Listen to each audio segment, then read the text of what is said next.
How to Command and Master Your Emotions, written and published by Utopia Academy. This book will help you defeat those self-inflicted destructive emotions that hinder you from attaining success and freedom in life. You will learn how to convert these negative emotions into positive ones using the incredible power of your mind. Applying this knowledge will propel you to reach any goal you pursue in life. The power lies within you. All you have to do is release it. Chapter 1. Introduction. People have always wondered if it is possible to control emotions. Yet, our topic is not mere controlling, but commanding our emotions. This seems to complicate matters more. Can we actually command something within us that, for years, have been regarded as involuntary impulses? They say emotions just happen to you, and you have no choice but to feel them, trying to. Command emotions is almost saying you can tell your heart to stop beating pronto, right there and then. People are scared to death to think what will happen once their hearts just suddenly stop.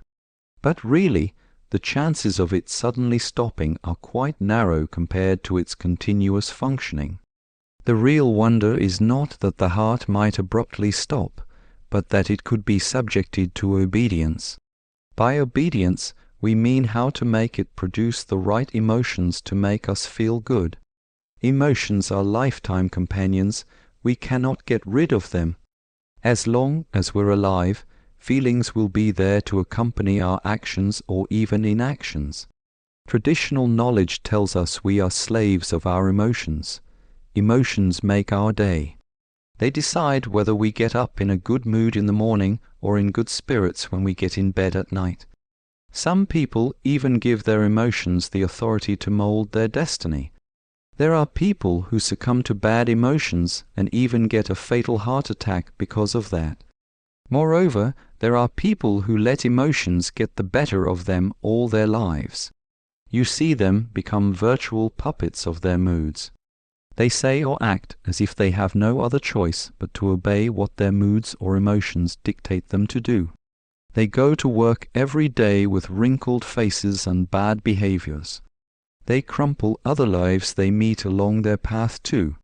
Their reason: they had a fight with their spouse earlier, or some jerk cut them off the road. Perhaps they would blame the weather for it, or the plunging economy. This brings us to another question. Are emotions mere hostages to what happens around us or to what other people do to us? When we surrender to traditional and man-made concepts without examining them a while, we find misery and slavery waiting for us. Many people, among them professionals and leaders, are prisoners of their moods and emotions. They may be productive career-wise, but they are terribly inept in handling themselves properly in crisis, or what they call crisis management. When you let your emotions fail you, your being slowly disintegrates and your career goes along with it. But now you can take charge. You have been given a choice to take over or be taken over by your emotions. Emotions are made for you, not you for your emotions. If you choose to, you can always be the best you can be, emotions and all. Emotions are designed as added extras to highlight the positive impressions you make. They are not there to make you an object of pity, revulsion, or horror. So let us stop being used and instead start using our emotions, and will write now. Let us declare a day of freedom from negative emotions. A new day of powerful practical thinking is dawning. Let's welcome it with open hands. Do you see it coming? Chapter 2. Where do emotions come from? Have you ever tried to see where emotions really originate? As they say, early detection is a big help to the cure. If you catch it at its first stage, perhaps you can get rid of it right there and then. That saves you lots of troubles. Is that right? Well, let's see. First, let's have a common definition of what emotions are. Let's make sure we're talking of the same things. What is an emotion? An emotion is an inner feeling that reacts to a certain stimulus. A stimulus is something that spurs or prompts your emotion. It is often something that is introduced from the outside. For instance, a car drives past and splashes dirty water on you. The stimulus is the splashing of the water. Then, let's say you get angry because you're all wet with dirty water. That's your reaction. Emotion is a matter of cause and effect. It is how you decide to be after a thing happens. You cannot have an emotion without any stimulus. You cannot cry over spilled nothing. There has to be spilled milk or something. There has to be a reason for an emotion to show. The basic principle always is, when you feel an emotion, there is some reason or stimulus. What causes an emotion? A stimulus, however, does not cause you to feel an emotion. It merely tempts you to react. How you react is entirely up to you. A stimulus does not and cannot create emotion in you. It can only incite you to act or react. It cannot decide what kind of response you will have. The effect of any stimulus is just to lure you, and its work ends there. You make the decision of how to act or react to a given situation. The emotion you show depends on how practical and mature you are.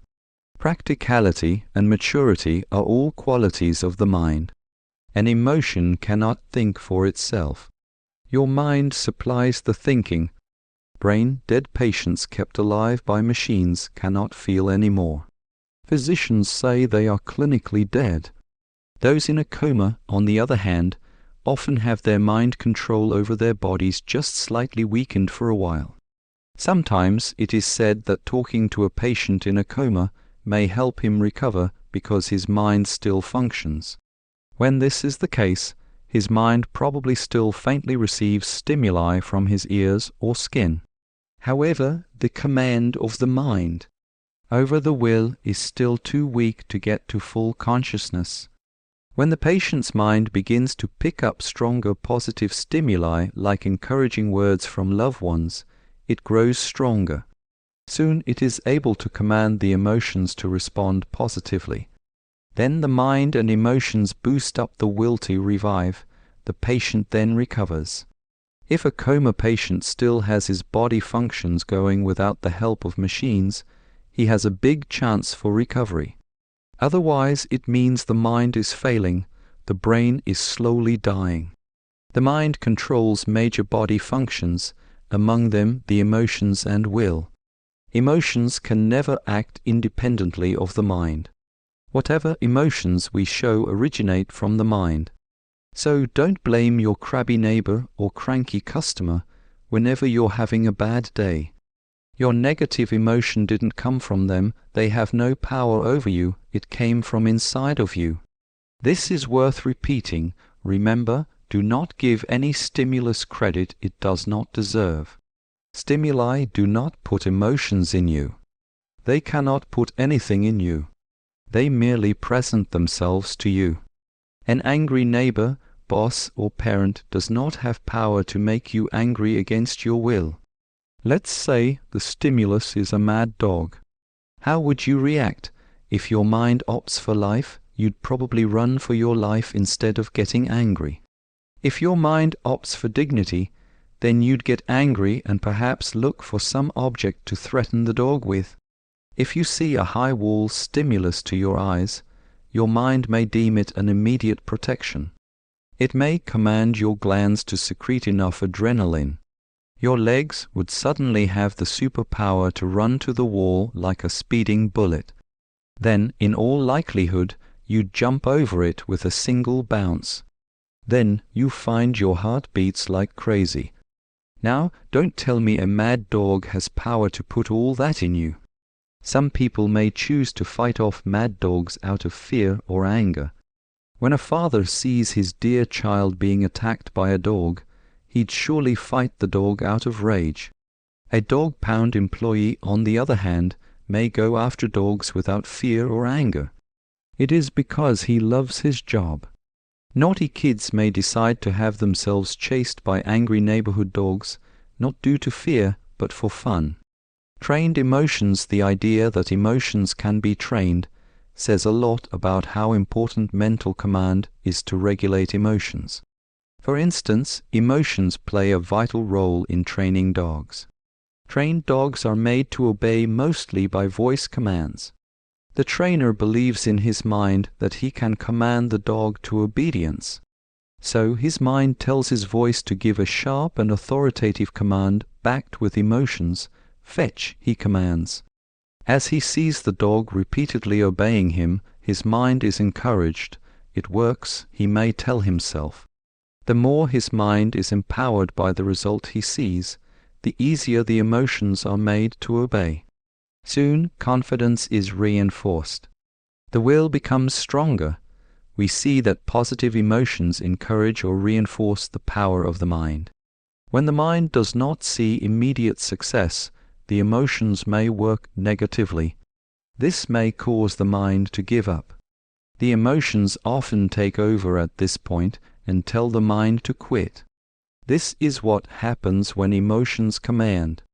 Emotions are supposed to merely support or encourage the mind, not command it. In anything, supporters must never take over. They must only cheer. Cheering squads perk up the spirits of athletes. They never tell players how the game must be played. They cannot decide who wins. Politicians have supporters. Politicians are supposed to have the plans that supporters fund and support. When supporters get to push the politicians around, we have corruption and chaos. In the same way, emotions must always take the back seat and must be contented in supporting the plans of the mind, win or lose. A mind determined to succeed will try and try again. It will command the emotions to produce courage against all odds. This courage, in turn, feeds the mind to be more determined. This is what we call a positive mind. Let's go back to the dog training example. The dog obeys even without being able to define what fetch is. You see the power of the human mind to command animals. What makes the dog, or any trained animal for that matter, obey? We again go back to the basics of how the mind commands the emotions and will. The dog is trained to react to a specific stimulus by a system of rewards or punishments. Rewards and punishments aim at the emotions. When the dog hears the voice or whistle of the trainer, its mind recognizes the stimulus. The dog's mind, stimulated by repetitive conditioning, remembers the reward for obedience. The mind sends signals to its emotions and it gets excited to obey. It also fears the punishment for disobedience. The mind and emotions then tell the will to act accordingly. The stimulus does not produce the emotions. You choose what emotions to have when you see a stimulus. Let's say a mad dog is after you and you decide to calm down instead of panicking. Is that possible? You can still run for your life, but not out of fear. Now, let's say you decide to run due to anger, which though rare really happens. You are angry because the dog has put you in an awkward situation. Besides, if it bites you, you think of the visits to the doctor for tetanus and anti-rabies shots. What a waste of time and money, thus you are angry. Now, going back to the water-splashing car incident we discussed earlier. In that example, you can get angry if you choose to succumb to anger. You can choose to go on the rest of the day blaming your anger on the dirty water splashed on you. On the other hand, you can choose to think of it as a funny incident and laugh at what happened to you all you want. Better yet, you can just shrug your shoulders and smile. You got wet with dirty water, so what? An emotion is the result of a process that went on in your nervous system, triggered by a stimulus. Your brain spearheads the nervous system. The brain sends signals through the nerves to a specific body organ relevant to the stimulus. Hence, the brain has the major part in how you react to a stimulus. It is the brain and not the stimulus which decides what emotions you show. In short, it's all up to you. It depends on how you have trained yourself to respond to stimuli. You are the master of your emotions and no one else. The reaction process, when the stimulus presents itself, the brain examines it through what we call the mind. The mind is the intangible brain. The brain works in conjunction with your five senses in relation to thoughts, ideas, and imagination. The five senses send to the brain what they receive.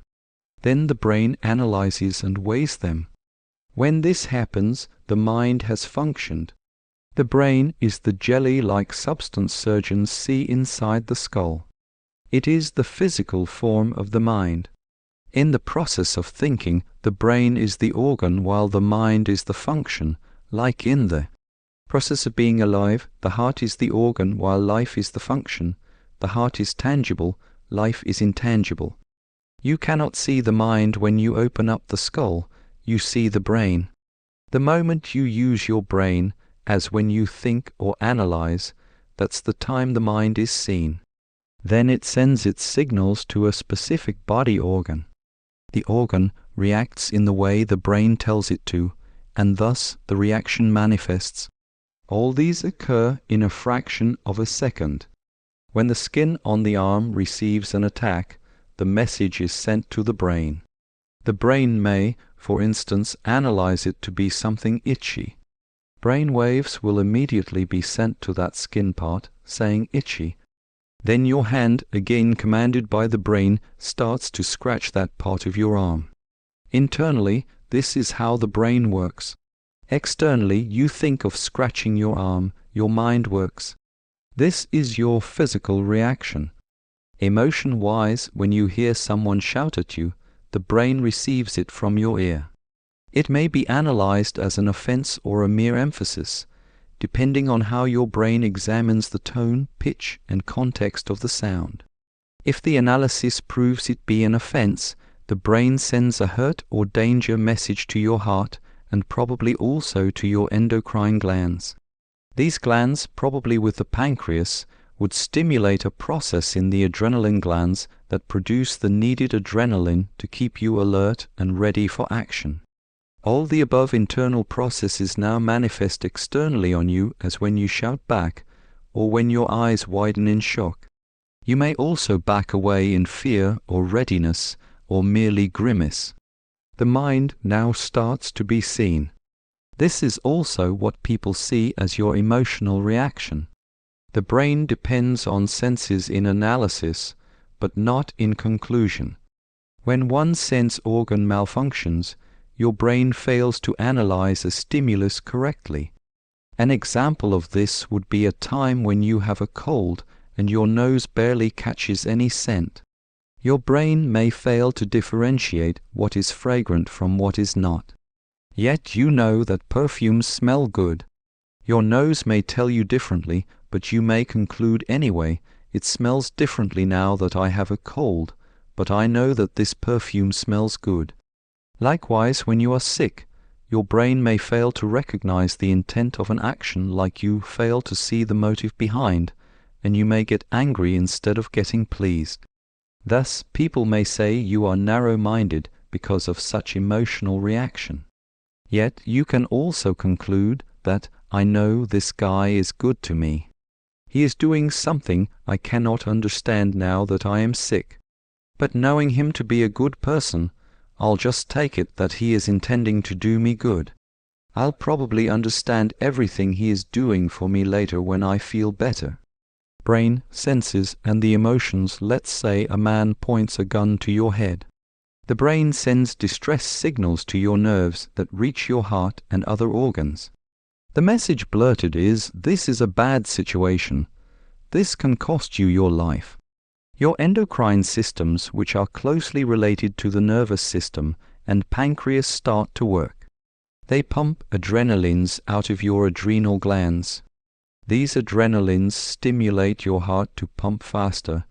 Then you feel nervous. The signals also reach your muscles, and you may feel tensed. Nevertheless, good doses of adrenalines are always ready to propel you to action.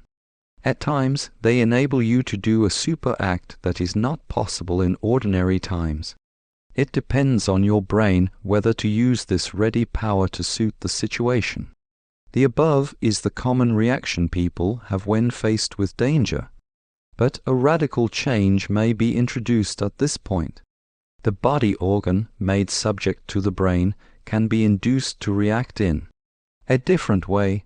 The brain may intercept a negative emotion from manifesting and command a positive emotion to be released instead. Is this possible? Remember that the brain is the leader in the nervous system.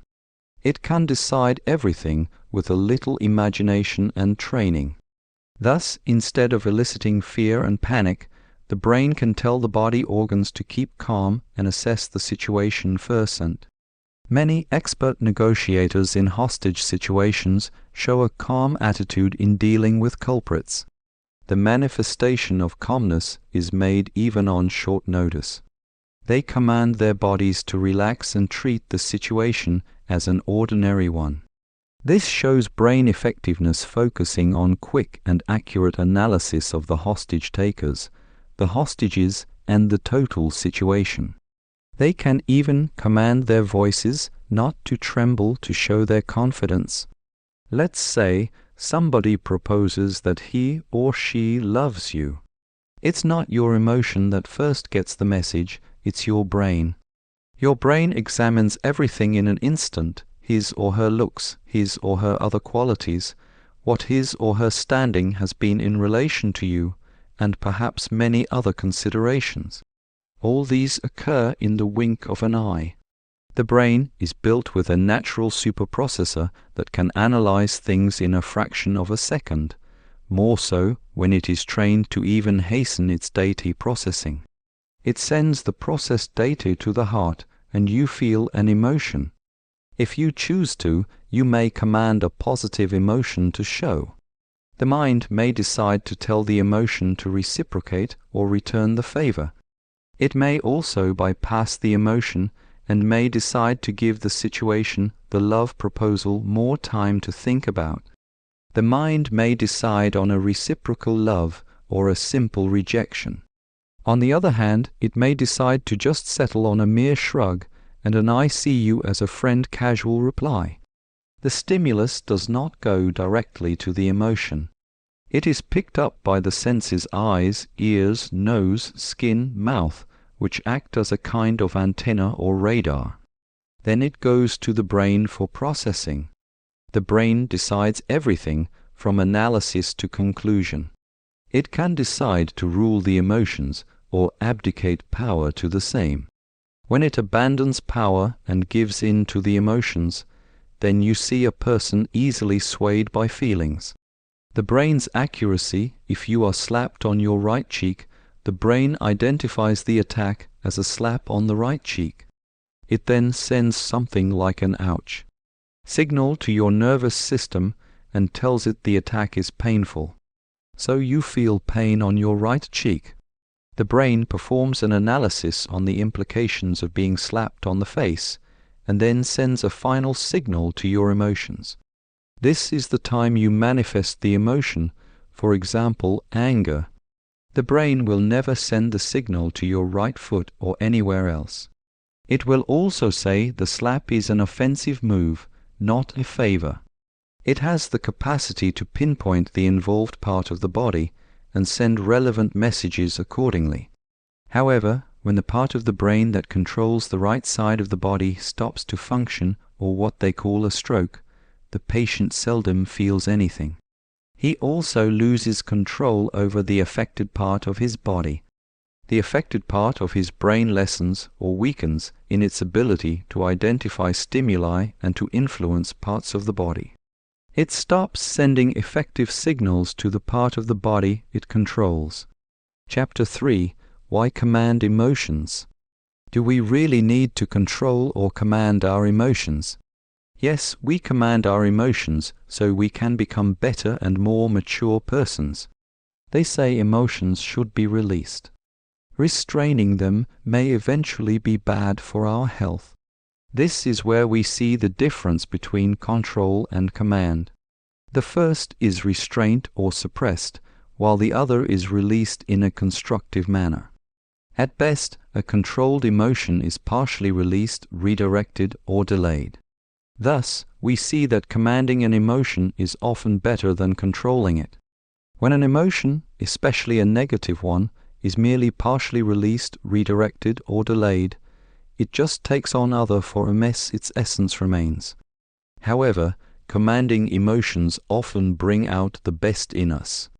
Releasing negative emotions, let us examine the various ways of releasing negative emotions. Partially released, when its bearer entertains an emotion, it is useless to release it partially. To get rid of the emotion, it must be 100% in, 100% out. This is not to say, though, that 100% out is good for your health. When you allow the entry of an emotion, the break or opening will allow the same emotion, or several others, to enter you again. Always having negative emotions will wreck your personality terribly. Soon they may affect your health. A partially released negative emotion will create harmful emotional eruptions inside you, making you a difficult person wherever you are. It could also find release somewhere else too. Another person or family member extending the damage further. Redirected, this is another form and a worse one of a partially released emotion. This produces unfairness and injustices to other people who you see have less power. You may find it easy to take vengeance on them. For instance, your boss has scolded you. Being his subordinate prevents you from retaliating. When you get home, you may tend to release your anger on your house helps, children, or spouse. Delayed release, this is mostly responsible for a sudden burst of an accumulated emotion, anger for instance. You may get very angry over a seemingly trivial or unimportant problem. For instance, a teacher who cannot vent her anger on her naughty pupils for the whole day or days may become so touchy as to be so fiercely angered by a mere harmless joke. Here we see why controlling an emotion damages our health and well-being in the long run. The appropriate option is to command a right emotion to suit or neutralize a threatening one. Breaking the norm being radical, let's go back to the slapping attack on your cheek. The usual reaction to pain is to get hurt or give in to the stimulus. The mind has gotten used to this response. If unchallenged, it will just give way to the effect that is accepted by the norm. The norm is what most people expect of you. Thus, when slapped on the face, people expect you to get angry. Now, if you laugh instead, you break the norm. There can be a radical change on how you would react to a stimulus. Your brain can take charge and command your emotions to manifest a positive reaction. Thus, instead of being angry for being slapped on the face, you can decide to just take everything in stride. Just forgive the offender, forget everything, and then go on enjoying life. The saying that, when slapped on your right cheek, offer the other also, is admissible when you take on such a radical attitude. In commanding your emotions, you don't restrain them, you release them. The difference is that you take charge in releasing the right kind of emotion. This is with the end view of getting the most out of the situation. This will make you a better person in the end. Releasing anger, especially full blast, not only damages your health, but also your well-being. You will have the same result if you restrain the emotion. Anger, released or restrained, is a major distress in your body. It triggers serious illnesses later. Releasing negative emotions has not yet been proven to do your health any good. However, altering your reaction from a negative feedback to a positive one has been proven to release stress. Doing it sincerely makes everything work for your overall wellness. Commanding pain to go away, the emotional pain may be neutralized by a radical attitude change. But how about the physical injury? In the slapping incident we discussed earlier, the physical pain may be ignored. But what if it's a full fist blow to your face? Commanding your emotions is a mere vehicle to another wonderful aspect of real self-mastery, commanding pain to go away. This, in turn, is just another vehicle to the ultimate goal of real self-mastery, commanding illnesses to go away. Warning: the advice of a competent medical professional should always be sought when you're experiencing pain or discomfort. Commanding your emotions is just a means to an end. When you have mastered this, you are well on your way to commanding pain to scram. You may also choose to command your body to ignore and eliminate pain. Are any of the above really possible? Serious athletes achieve a certain measure of this virtue. They are known to ignore pain and difficulty. They overcome perceived physical limits. They do it slowly, conquering higher performance levels inch by inch. It is mind over matter at work. What the mind imagines, the body makes it happen. Professional boxers and full-contact martial artists are known to take in severe punishments. They are taught to endure pain, hang on, and even prevail. The same goes with those training in the special forces of the police or army. They are taught to endure and even ignore pain. These are examples that prove the mind can command not only the emotions but also the body. Strong mind conquers the will. The will and the mind conquer the emotions. It can also work vice versa. The strong mind can conquer the emotions. Together, the mind and the emotions can conquer the will. Chapter 4: Mind over Will. The soul is the will, mind, and emotions all rolled into one. The will leans closer to the other two that have more power. If the emotions are more powerful than the mind, the will easily submits to emotions. If the mind is more powerful, the will submits easily to it also. At times, a powerful mind that has subdued the emotions turns on the will as a last step to victory. You have the practical will to do something once the mind and the emotions jointly agree on what is right. A powerful emotion that has subdued the mind has the same effect.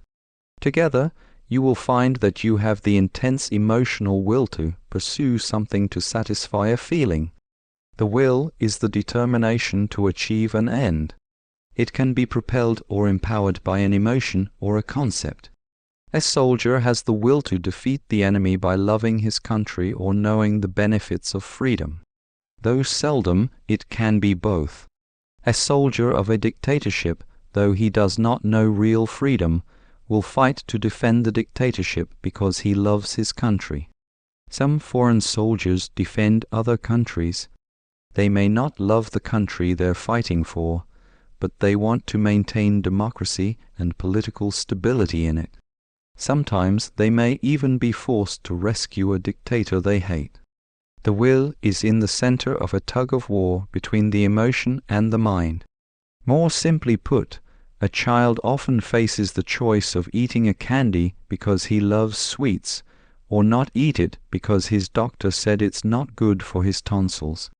A strong-willed lad, they say, will opt to go by what the mind decides is practical. What they call a weak-willed lad would go by what he loves. He will fulfill immediate wants, even if he knows they are bad for him. Actually, both wills are strong. We may classify them as intellectual will and emotional will. To be successful in commanding the emotions, the first job of the mind is to win the full support of the will. This means you must train yourself to be intellectually willed. When this is achieved, the rest is a piece of cake. Both the will and the emotions will submit to the mind. When there's a will, whether intellectual or emotional, always provides a way. Is it possible to have no will? The mere fact of having no will is a will in itself. You willed to have no will. Everybody is given a choice. Choice is the exercise of your will. If you opt to forfeit your choice, that's your choice. Thus, it is foolish to say that there's no way a certain job could be done, or a certain problem could be solved. There's always a way, unless of course you will to give up the fight. However, the act of giving up is in itself another way of dealing with the matter. Chances are, if you give up on something, it is an emotional will. You might simply feel lazy, so you choose to lose. It could also be a practical or intellectual one. You might see that a matter is not that important, and that other more important things need your attention. So you will to set the matter aside for a while and attend to other things. Hence, when there's a will, there's always a way. There's always a way to release an emotion. You can choose to do it either intellectually or emotionally. The easier way is the emotional release. However, this does not change everything radically and may even result to undesirable outcomes. The intellectual release is the better way. The intellectual will always asks, how important is it really? This will goes through the thorough examination and weighing of your fussy mind. If important, the will focuses on its accomplishment. If not important, the will focuses on disregarding it. When you are overweight and you want to lose weight because your mind tells you it's healthy, the mind imposes strict discipline on the will to eat only healthy foods. By the strong prodding of your practical mind and by the cooperation of your will, you easily reject delicious but unhealthy foods. When someone hurts you, the mind weighs the situation at once and asks, how important is this person to me? Why would I let him ruin my day? Will I be a better person if I retaliate? If the person is not important, then you may command your will to ignore whatever he did. Your mind and will may jointly tell your emotion to remain unaffected. If the person is important, you may have the same reaction. Your mind might say, anyway, no real harm was done. I'm still alive. I might as well celebrate being alive. Emotional will this does not ask any question. It only magnifies how you feel. The will succumbs to how you feel and feeds it. Thus, you eat the unhealthy foods you love, though you are overweight, because the emotion convinces your will that it's okay to do such. Your happiness and satisfaction count the most. If someone hurts you, your strong emotion would overreact and magnify the thing done. Then it commands your will to satisfy what your emotion craves for, anger. Often the mind do some function here, but only what the emotion and will jointly tell it to do. Usually it is left with no other option than to justify the anger. I hit him because he said this. Or I hit him because he hit me first. Empowering the mind to command the will, a key to commanding your emotions, is to empower the mind so it can control the will. Empowering the mind does not mean taking up more college courses or a master's degree. Even some PhDs and masters are emotionally willed rather than intellectually. They easily succumb to the desires of the flesh without thinking over their consequences. Empowering the mind for commanding emotions is more of training it to subject the will to its decisions. Try to examine this sentence, I will never be envious of honor. Note that I comes before will. This means your mind, the I, has authoritatively decided and concluded that stopping being envious of honor will do the best thing for I. The I commands the will never to be envious of honor. Now try to reverse the sequence of the two words I and will. It will look this way, will I never stop being envious of honor? The positive declaration earlier now becomes a question. With this kind of thought turning into a question, the mind is not empowered. Instead, its power and authority over the will is either questioned or undermined, or both. Empowering the mind entails training it to assert its prominence and preponderance over the will. The first phase of the war is a battle between the mind and the will. When the will is conquered, their joint forces will overpower the emotion. When the will, mind, and emotions go berserk, what happens when the will, mind, and emotions go separate ways. This results in a weak-willed character. Take these cases. Case 1. Have you seen a person who is all talk? Only a few, if any, about what he says is true in his life. He is a case of a mind that has no command over his will and emotions. If what you think is not what you truly believe in, you end up being like this man. All you have is head knowledge. You are what they call a mere pretender. Belief as a mere head knowledge is a sign of a failed mind. This does not mean a weak brain or a dull mind. The mind, in this case, may even be intelligent. It may even know a lot of things and be very smart. It may even earn titles and degrees in school. Yet it has terribly failed in conquering the will and emotions. What it knows does not bear fruit in the will and emotions. In short, what it knows to be the best is not shown in the life it carries.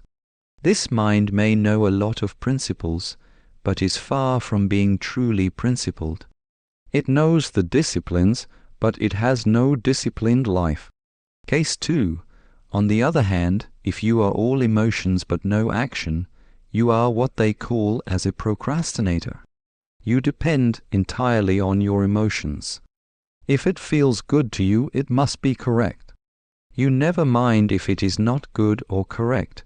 What's important is that you feel it.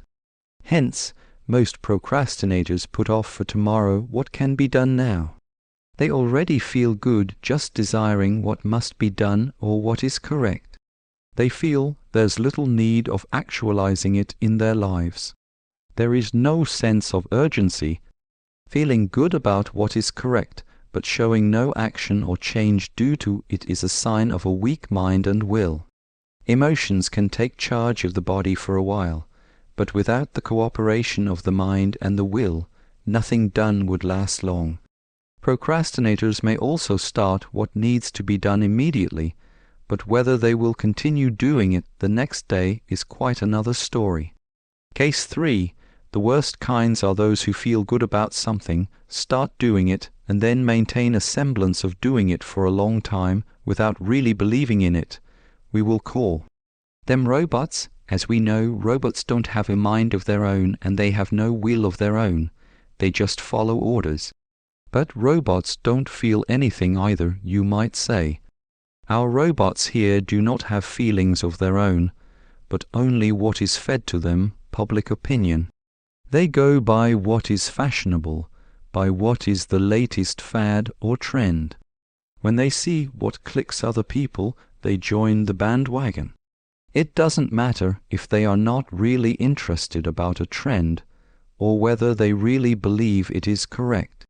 They say, if everybody's doing it, especially the people they look up to, it must be correct, so let's go do it. That's their motto in life. A robot character is a sign that the emotions have wrestled power from the mind, pretty much like a coup d'etat. It's like the emotions have held the mind its prisoner and the will its hostage. The reason why it can prolong its activity is that the mind and will are dragged unwillingly to what it does. The mind is strictly prohibited to stop a while and analyze if what is being done is indeed really important. Remember the intellectually willed. It stops a while to ask and analyze, is this really correct? Is this really important? Will I die if I don't do this? Or is this just a non-essential thing masquerading as a truth? The intellectually willed unmasks all pretensions and fakes. The robot wears others' faces. All of the above, the pretenders, the procrastinators, and the robots, have a common denominator. The mind is weak so that the will and emotions do not cooperate with it. The worst thing is, at times the will even acts independently from the mind and emotions. It just does things to while time away. Never mind if it is wrong or doesn't feel good. Never mind if the public is against it or not. These may be called zombies. They live in limbo, neither alive nor dead. Zombies do not have a mind or emotions of their own. They just walk around looking for something to eat. You got this book because you want extreme command of your emotions. That means you don't want to end up just being a pretender, a procrastinator, a robot, and much less a zombie. Then you have to empower your mind to rule over your will and emotions. You must start to become a very principled individual in total control of his emotions, and later his body and environment.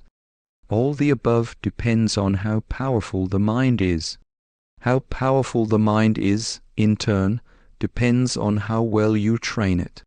Mind training and strengthening the outcome of any battle and war largely depends on how well the participants have trained. Here are some exercises on how you can train your mind well to recruit the will over to your side and conquer your emotions. Get enough sleep. Lack of sleep makes the mind weak, especially in discernment and judgment. What more if you have a bad sleeping habit of staying awake late at night? Just look at car accidents at night due to sleepy drivers. Their feeling of being so sleepy overwhelms their mind's decision to drive safely. Number 1 consideration in safe driving is, of course, staying awake. It is important to have 6 to 8 hours of quality sleep daily to strengthen mind power. Get enough rest aside from good sleep. The mind ought to get sufficient rest daily. Rest here means as little stress as possible. Distress is a definite no-no. Meditation is the best rest the mind can have. Some mind experts assert that having dreams in sleep means only the body is getting a rest, not the mind. Thus, meditation is necessary in mind empowerment. The best way to meditate is to enjoy a serene surrounding early in the morning while breathing deeply and slowly. As you do this, think of nothing except how the fresh air you inhale revitalizes your brain, blood, lungs, and eventually all your body functions. If possible, meditate in places that afford fresh air like the beach, parks, or forests. The best type of rest is to meditate on the book of Psalms and Proverbs in the Bible. Equally recommended is to read and meditate on the life of Christ in the Gospel. Regardless of your religion, and even if you are an atheist, these materials afford a meditative literature that enhances mind focus and reason. They relax your soul, mind, will, and emotions, and give you a better perspective. Eating healthy foods, eating too much carbohydrate can make you sleepy. Consuming too much fats and spices can mess up your blood pressure. High blood pressure interferes with your mind power. Some nutritionists say spices degenerate mental capacity. On the other hand, if you are afflicted with high blood pressure, emotions, especially anger, usually gets the better of you. This ailment intensifies your negative emotions. Exercise regularly, exercise frequently, just enough to give you a sweat. Aerobics is advisable, but the best is Tai Chi. Tai Chi gives you the needed breathing and exercise that empowers your mind, but does not exhaust your body. Tai Chi practitioners are known for having a strong intellectual willpower. Some are even said to be able to control not only their emotions, but their bodies as well. A well-known Tai Chi technique is learning to control the body of your opponent. Stick to your intellectual priorities. Setting your practical priorities for the day is a good practice only if you train yourself to abide by them. To strictly adhere to your priorities, you have to fight off lots of temptations. Your emotions will always try to assert itself once you start to make your practical mind prevail. Try this. List down the things you think you ought to accomplish for a day. Don't deal with your wishes, which often feed your emotions, but deal only with what you see and think is really important. This ought to make your list a very simple one, and therefore manageable. Scratch out the things you really don't need.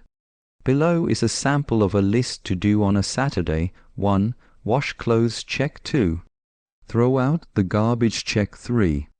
Watch final episode of your favorite TV series Scratch 4. Call up a friend Scratch 5.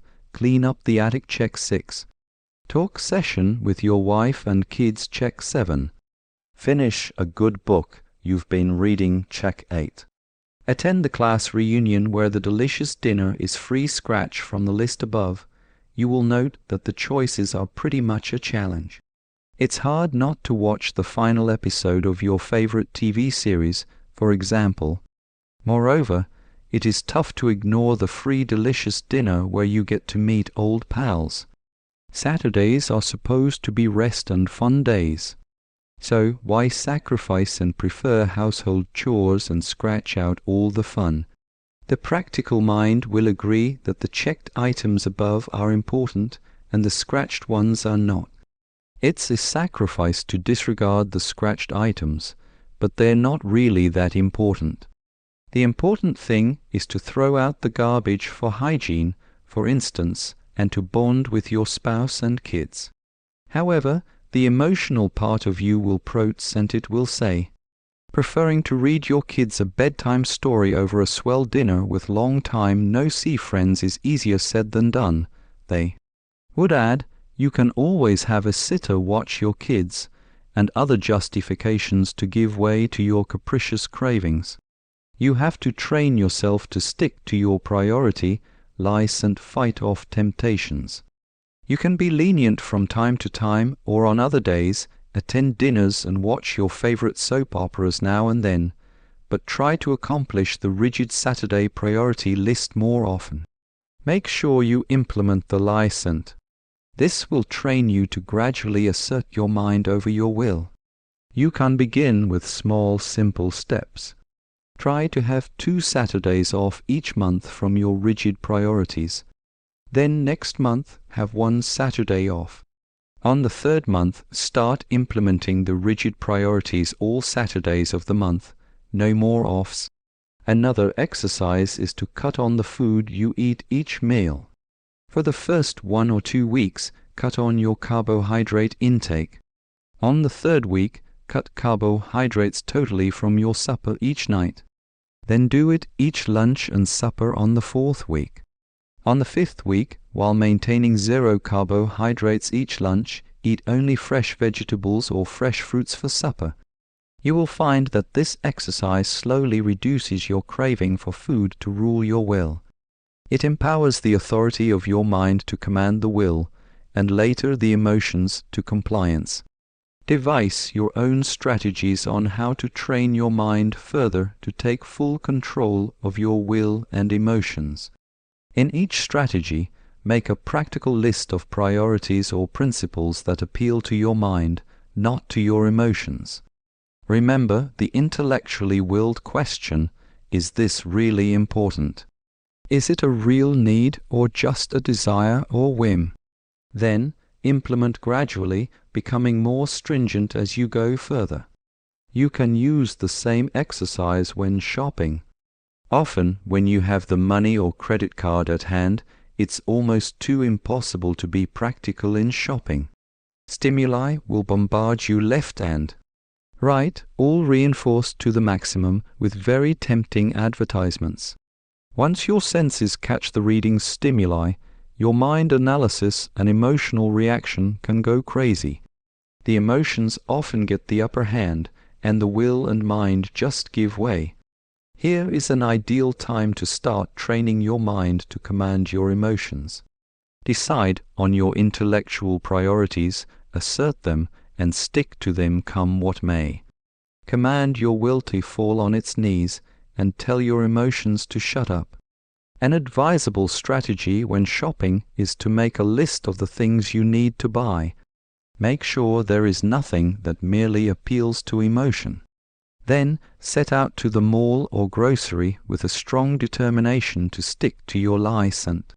When you are in the actual shopping place, dozens of promotions and special discounts will try to lure you in aborting your original plan. Tell yourself, or anybody with you who is trying to veer you off course, that we came here for some definite goals, and that non-priority product is not one of them. Always be analytical. Train yourself to assume an analytical attitude. Daily, you are presented with various life situations that challenge you to either act or just react. In other words, these situations goad you to be intellectually or emotionally willed. Situations are analyzed by the mind, which sends a report to your emotions. Then everything usually ends with an emotional burr, since you just react. This time reverse the ending, act rather than react, analyze everything. Tell yourself, now wait a minute. Before I let this silly thing scare me or make me angry, I want to make sure it's really scary or worth being angry about. If it's nothing, I don't want to waste time or energy on it. If it turns out to be scary, ask yourself why you need to let it scare you. Will you just allow it to make you react? Are you just going to let it dictate how you would feel? Reacting in exactly the way a stimulus wants you to only gives satisfaction to it. So why give it what it wants? For sure, there is a better option available to you. Ignore the stimulus, act in reverse. Let's say in the middle of the night, your burglar alarm sounds off. Burglar alarms often indicate a burglary. This is often the case, right? It's either you go out of your room and check, or you panic and shout for help from your neighbors. Worse, you grope for a weapon and go after some moving thing lurking in the shadows and attack.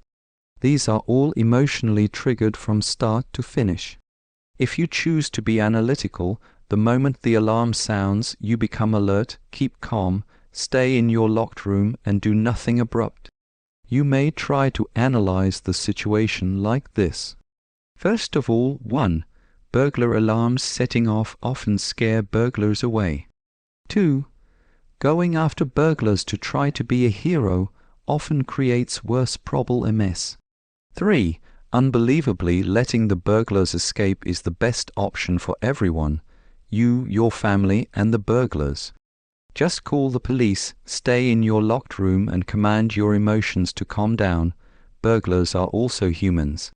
For all you know, they might even be more scared than you are. Another example is a time when you watch a movie or a TV show. People's common reaction to what they watch is to go along with the intended mood of what is being presented. If it is drama, they go along and feel sad, some even cry. If it is action, they feel tensed and excited. Some get mad at the bad characters and sympathize with the good characters. Some even begin to hate the actors who played the bad roles. The audience merely react according to how the presenters want such reactions to emanate. To train your mind not to simply react or go along with emotional tendencies, intelligently analyze what you watch. Don't let yourself be too carried away, but reserve lots of space for intelligent criticism. Detach yourself now and then to critique everything. Do the actors and actresses perform as their roles demand? Are the plot and sequences believable? Is that what really happens in real life? How were the special effects made possible? Try to imagine how a scene was shot by imagining that you were there on location shooting. These simple exercises strengthen the mind to take the lead on how your will and emotions should go. Don't let your emotions lead your mind on the way it should think. Let your mind lead your emotion on the way it should act or react. Practice being logical. Many say being logical is the exact opposite of being emotional. Like analysis, logic is one of the deadly tools of the mind. Logic whips emotions to obedience, somewhat like the way lion tamers crack the whip to make the beast sit and behave. When logic tames the emotions, the will acts more firmly.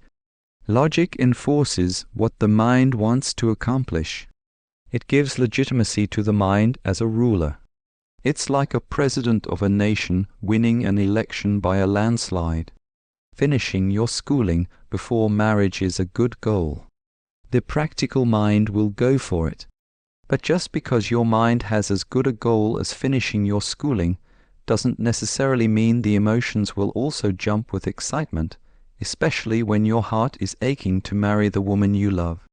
Logic may add power to your mind. It may argue that a finished education makes for a more stable career that can make lots of money. All these spell a good marriage and a good future for the family. You do not negate your emotions by this, but rather you put them in their proper perspective. Problems only arise the moment. You deprive yourself of your right to emotions. Commanding emotions does not mean restraining them, but putting them in their proper places. Act on needs, not desires. Always act based on a need, not on a desire. Train yourself to screen your motives always. Choose only what you need and set aside what you merely desire. Your needs need immediate attention. Your desires, well, they can be ignored for a while. Return to them when you are trained enough to have your mind as the master of your will and emotions. While in training, never give in to any desire that detracts you from the more important things in life. Never give up on anything just because it's hard when something is difficult to do. The flesh or the emotion is likely to find other easier things to do it. Nothing is bad about looking for an easier way to do a difficult thing. What is unacceptable is the attitude of giving up on something just because it is hard to do. The emotions often do well when commanded by the mind. You can be very excited to do a very practical thing, and this is good. But when the emotions are independent of the mind, they usually opt for what is convenient.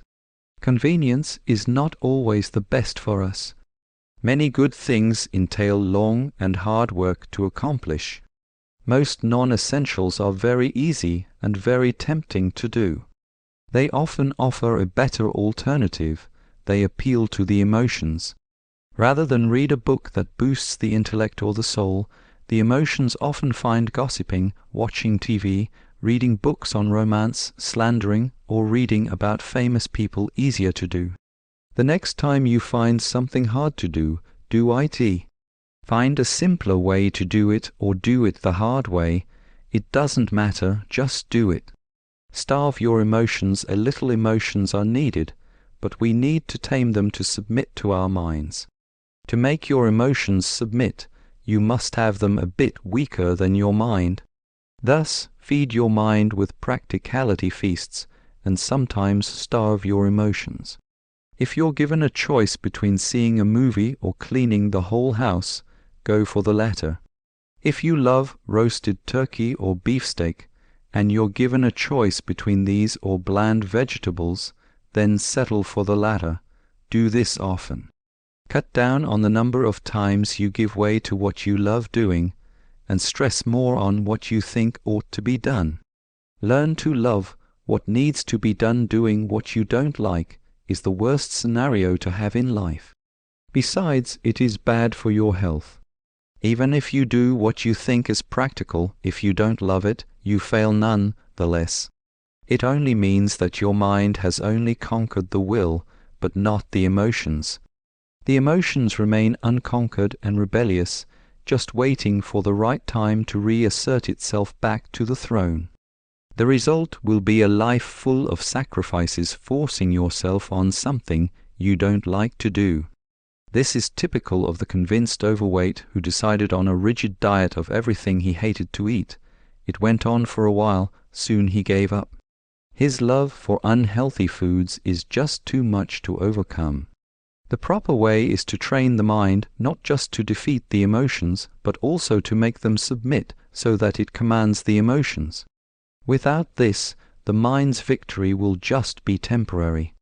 The mind must be able to teach the emotions to love what is needful.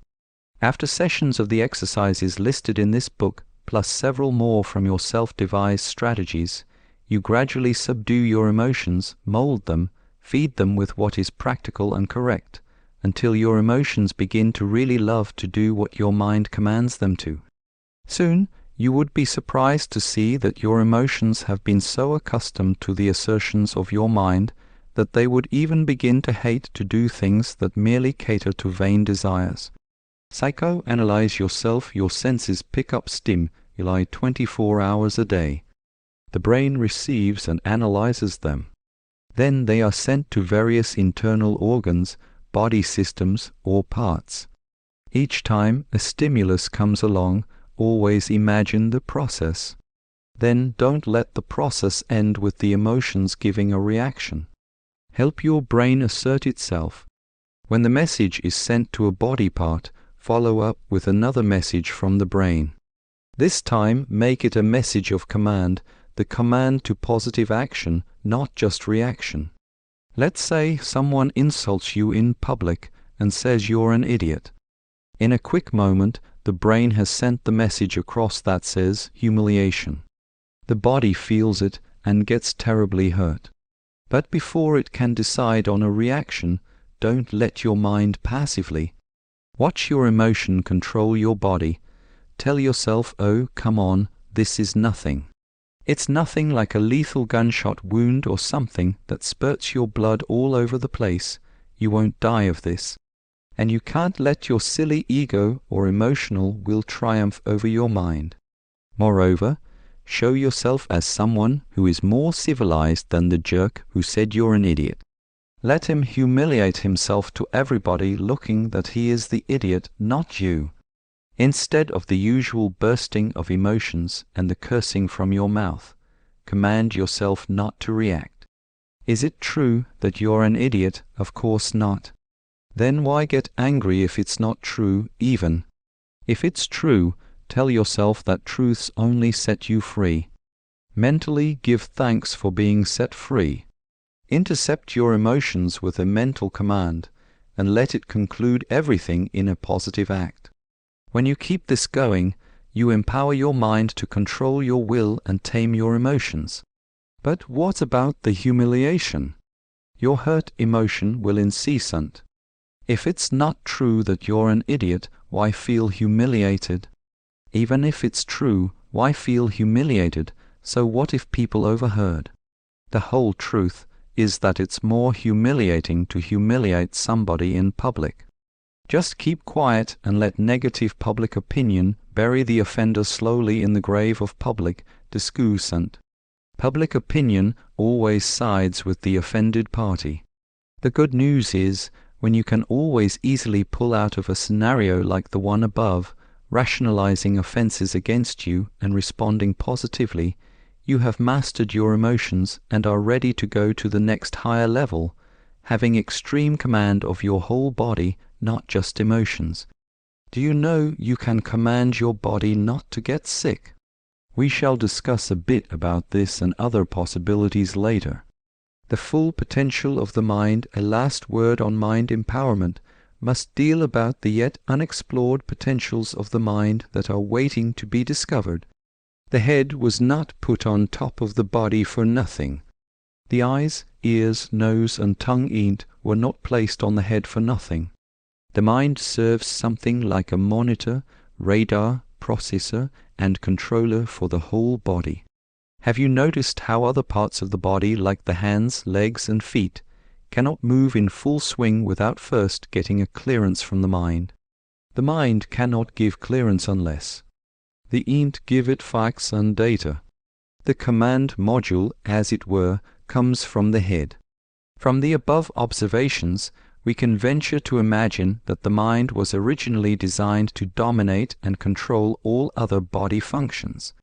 From what man has discovered so far, we know that the mind controls the bone and muscle movements. What we also know so far is that there are other body parts like glands and organs that act voluntarily. This means nothing in the body, not even the brain, can force them to function as they do. They cannot be controlled. That's what we know so far. But some people think that the above thinking is not the last word on brain power and functions of the body. Some believe that what we know so far about the brain is a mere fraction of what it actually is and could actually do. If you are amazed at what modern supercomputers can do, you must be more amazed by the brains that made them. If you think that there's no end to what computers could do, and that someday, as PC keep improving by the day, They would do more totally unbelievable things, even control the world. Think of what the brain can accomplish someday. We're talking not only of the mind controlling the body and commanding sickness to cease from attacking it, but also perhaps even controlling the environment, the atmosphere, and who knows, even other worlds out there. If you believe that computers can do anything in the future, then won't you also believe in the unlimited potential of the mind that created them? To believe in the higher potentials of the brain is not only to nod mentally in agreement to it. It must be implemented daily through rigid progressive training to empower the mind. The journey has to begin in small steps. If you cannot command your emotions to obedience, you cannot go on targeting higher extraordinary AIMS. If you make emotions surrender unconditionally, you make them allies of the mind.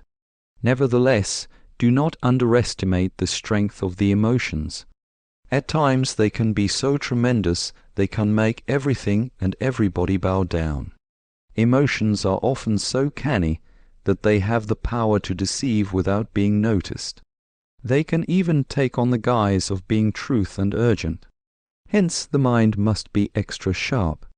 This calls for nothing less than utter seriousness. Chapter 5. Benefits of an authoritative mind. The authoritative mind is not an arrogant, self-important mind that swells in pride and orders people around as though they were its slaves. An authoritative mind is a practical person's mind that holds a rein on emotions and will. Later, the authority of such a mind may also intensify to command even things outside its traditional sphere of influence. On commanding your entire body, when you have mastered commanding your emotions, you can go try the next level of commanding your body, even your internal organs. Admittedly, this is a long shot from happening to everyone who tries. The secret, however, is persistence.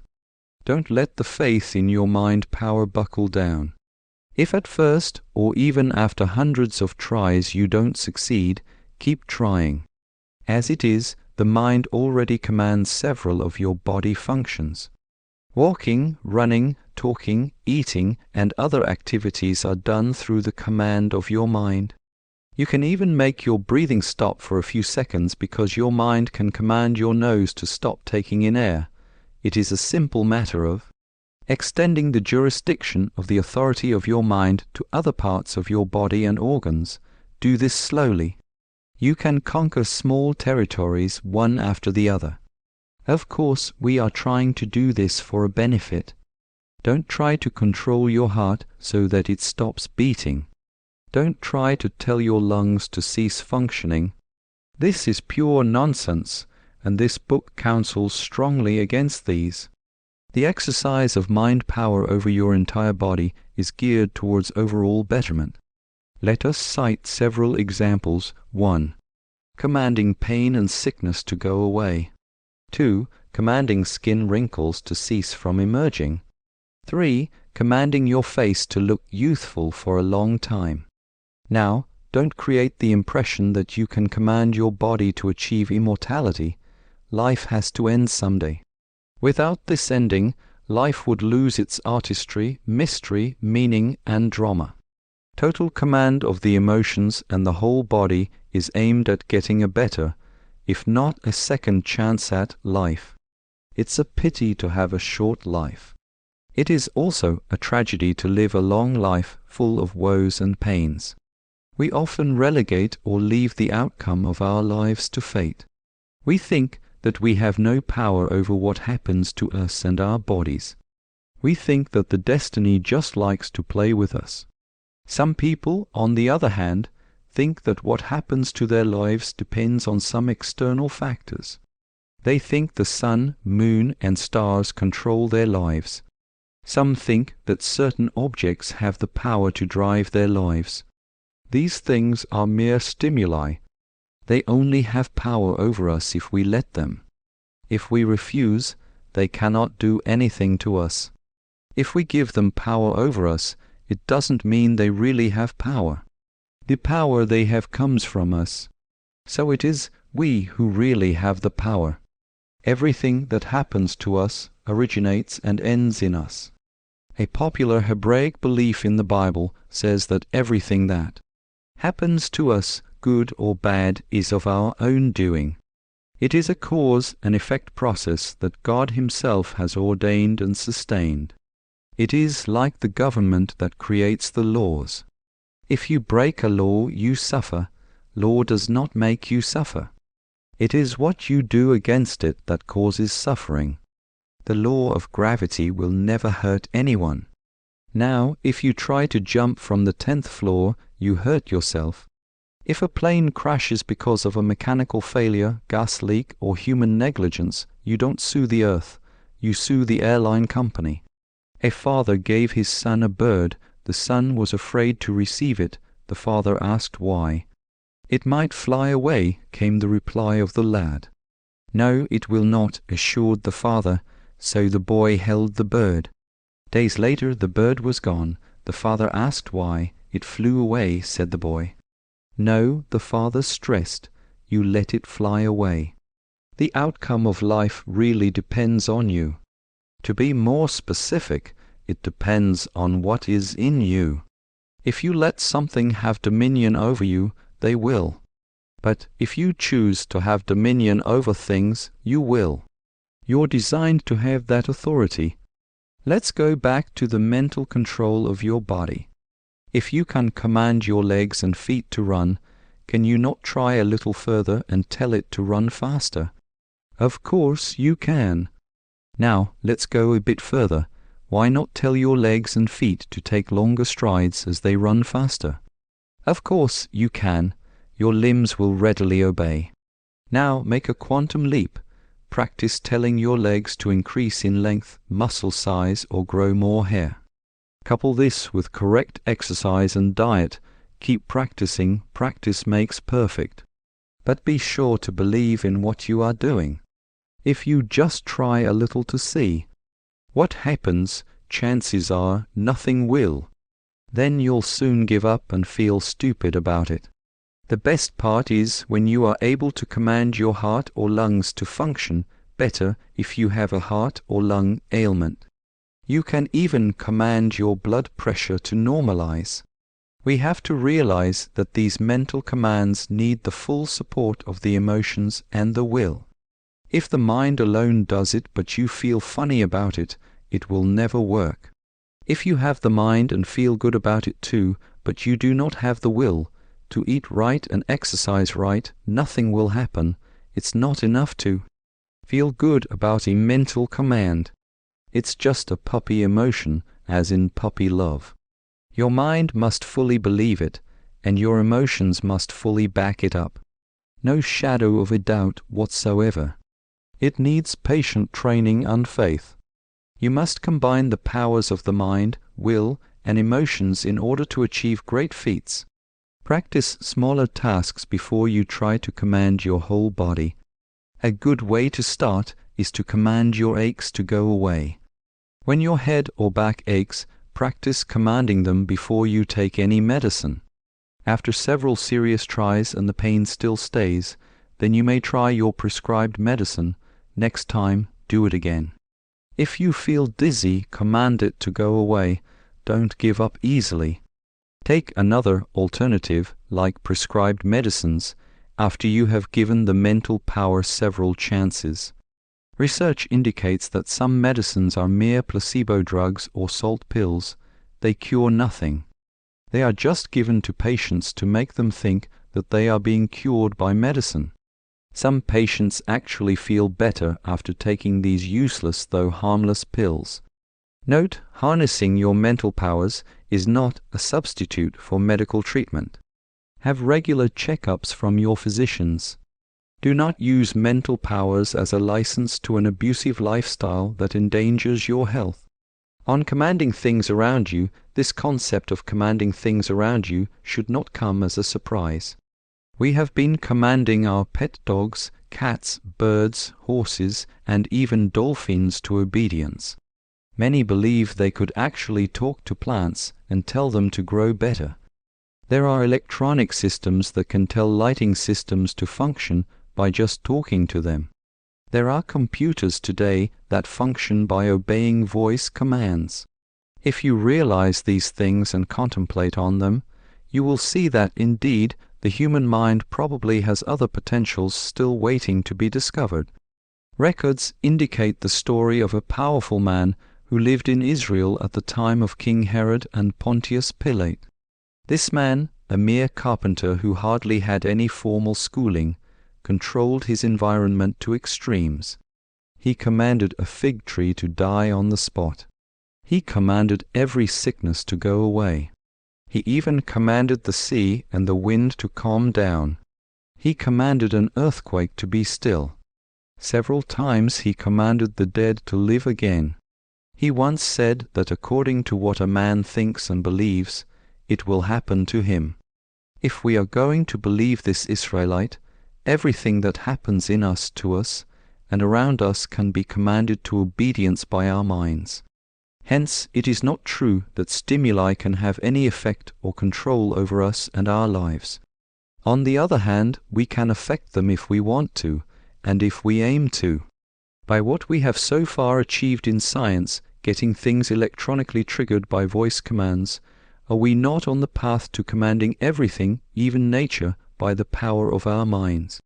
Consider this: our internal system has electrons that move inside our bodies so that we produce certain amounts of electricity. Cardiologists can measure this electricity in us through some tests. What if we learn some process or technique by which we can harness and develop this electrical charge in us and put it to use at our will? By the command of our minds, we could perhaps throw an electric charge by just pointing a finger at a weather disturbance or tornado and affect it in a certain way. This sounds far-fetched now, but so would the idea of a digital calculator be at the time when they were still figuring out the airplane of the Wright brothers. We have seen through history how new discoveries and inventions never end as time passes. Almost everything is being made possible. Things thought impossible decades ago are now everyday realities. These have all been possible through imaginative and resourceful minds that challenge commonly held views and never settle with what is the usual way. These minds have always been open to possibilities and have much potential. A mind that is supreme over the emotions and the will has countless known benefits. For sure, the potentials yet forthcoming will likewise yield better benefits. Our perceptions tend to either limit or help us. A perception that tends to limit us is most likely affected by the emotions. A restrained perception is hindered mostly by fear. Fear keeps us wary of what may happen. A clear perception makes assessments of a situation. This assessment is not to see if we would continue with our venture or not. The assessment is to know what step or direction is more practical and safer for us. Then we can take the plunge. Strong mental power and will always take the plunge. They never back down. Once the mind has conquered the will and emotions, the plunge is always done with a very strong determination and with all joy and excitement. Even if the first plunge fails, more attempts will be done with the same persistence and gusto. This is the mark of a strong mind that conquers. Chapter 6. The power of anchors. Imagine having the power to do a very simple act, and you'll instantly be able to change your mood, emotion, or even energy level. Sounds exciting, isn't it? With this power, you can even influence other people without them being consciously aware of it. This is probably the most powerful technique to help you change your emotions and the feelings of other people around you. This method is being used by persuaders to get anything they want through their own actions or by subconsciously commanding others. First, let me present a scenario to you. Let's say you went to watch a sad movie. While you're so engrossed with one of the most dramatic scenes, sad background music was being played. A few weeks later, you hear a friend sing the same sad song you heard from that movie. In a brief moment, you're shifted back to the experience. You suddenly remember that particular dramatic scene the actors who tore your heart out, and even your friends who went to that movie with you. You feel the sensation all over again. You recollect the sentimental mood because of that same music. That sad music is called an anchor. What is an anchor? An anchor is a compelling and influential connection of something seen, heard, touched, smelled, or tasted with a specific memory or representation. You associate an emotion experienced in the past with a state correlating to the present. How to use an anchor? Let's say you want to experience happiness. Go to a quiet room, reflect on a time when you had a very happy experience. It can be a joke so funny it brought tears to your eyes. It can be an experience when you ran out of breath because of too much laughter. Now focus in reliving that funny experience. Engage yourself thoroughly on that fantastic feeling. See the joker's funny face, hear the humorous antics, taste the food you're eating at that time, smell the odor, and feel everything else going on around you as you're laughing your heart out. Then create an anchor. You can slightly slap your face, shake your hands in exhilaration, squeeze your thumb and middle finger together, twirl your head, or just do anything you can think of, as long as it's something that creates intensity within you. After around a minute or two, let go of the anchor while still engrossed in that state. Wait for a few seconds before breaking out of that state. The more passionate or lively the experience, the better anchor you will create. You can use any of the anchors below depending on your situation and preference. You may even invent one or two of your own. 1. Clench your fists. 2. Stroke your hair, chin, nose, or eyebrow. 3. Press 2 fingers together. 4. Whistle a tune. 5. Rub your hands. 6. Shake your legs. 7. Shout a lively word such as power, domination, or super. 8. Pat yourself at the back. In case you're still a little tied up, here's another case. Let's say you want to finish a very important project, but you're too tired and bored of doing it. Here's how you can conquer your negative emotions. Go to a quiet room, recall a time when you feel so passionate or enthusiastic about a certain endeavor. It can be a time when you've persistently studied hard to ace the board exams. It can be a time when you're assigned an exciting project that you did with so much energy and commitment. Remember to relive the emotions you felt with intensity. Really feel it. Then create an anchor using any one of the anchors listed above. You can create one of your own that you think will be most effective. Be imaginative. After around a minute or two, let go of the anchor while still engrossed in that state. Wait for a few seconds before breaking out of that state. Remember, the more intense or concentrated the emotions are while you're recalling the experience and employing the anchor, the better the outcome. How to use anchors on other people. Let's say you want to ask a big favor from a co-worker. Wait for a time when you can do something special or unforgettable for him. Give him an awesome gift during a special occasion. Volunteer to do some of his tasks, or do anything you can't think of that will make him trust you and feel grateful. Then rub his shoulders when he's so happy thanking you for your thoughtfulness. When the time comes that you want to ask help from him, rub his shoulders. His appreciative feelings will return, and you will have a much easier time asking him for any favor. You may succeed the first time you apply an anchor, or you may not. Some people succeed during the 2nd, 5th, or even the 20th time. The important thing to do is practice. Don't give up when the first few attempts have failed. With sheer determination, you can do it. Chapter 7. True stories of people commanding emotions here are true-to-life examples that show the mind, if strong and trained to prevail, can teach and command the emotions and will. They can ignore a stimulus that incites a negative reaction.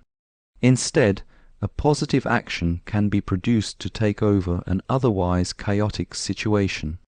One of the greatest leaders ever known, Jesus Christ, introduced the concept of loving the enemy, turning the other cheek when slapped on the face, carrying the baggage for 2 miles when your foe tells you to carry it for a mile, and praying for those who insult you, among other positive actions against offensive stimuli. He and his true disciples have been known to turn the world upside down. Jesus is known to have taught that the spirit should make the flesh obey. 2. Mahatma Gandhi, a guru and spiritual leader of India when the British still ruled over it, was known never to have reacted negatively to any issue. He started the non-violent campaign of civil disobedience or non-participation in an unjust government administration. Instead of getting angry and getting even, he introduced fasting or abstinence from eating any food. People who can fast for days like Gandhi can command bodily urges to submit to the mind. This is the Hindu practice of self-denial. 3. Dr. Jose Rizal, an Asian hero in the First World War, was a staunch believer of acting positively in the face of terrible and violent opposition. Some revolutionary leaders in the Philippines tried several times to persuade him to join them, but he turned them down. He believed that the atrocities of the Spanish invaders could be countered by showing the world that his fellow citizens were civilized and educated. He negated the furious feelings of a warrior and opted to develop the mind instead. He also overcame his fear of death by having a mindset that dying for the country was supreme. 4. Martin Luther King was an African-American hero who was a staunch defender of the rights of black people in America.